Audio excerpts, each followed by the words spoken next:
3 spoon எண்ணெய் விட்டுக்கோங்க.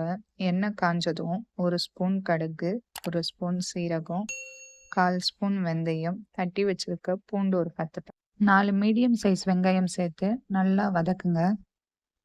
இப்போ வெங்காயம் நல்லா வதங்கினதும் 4 மீடியம் சைஸ் தக்காளியை கையிலேயே பிழிஞ்சு விட்டுக்கோங்க.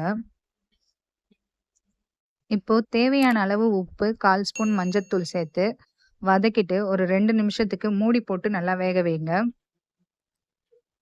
மூடிய ஓப்பன் பண்ணிட்டு 3 ஸ்பூன் மிளகாத்தூள் சேர்த்து 1 நிமிஷத்துக்கு பச்சை வாசனை போற அளவுக்கு நல்லா வதக்கிக்கோங்க. இதோட கூட 1 லெமன் சைஸ் புளி தண்ணி சேர்த்து ஒரு கொதி வர அளவுக்கு கொதிக்க விடுங்க. அப்புறம் கிளீன் பண்ணி வச்சிருக்க மீனை சேர்த்து கடைசியா கொத்தமல்லி தழையை சேர்த்துட்டு ஒரு 10 நிமிஷத்துக்கு குக் பண்ணி எடுத்தா சுவையான மீன் குழம்பு ரெடி.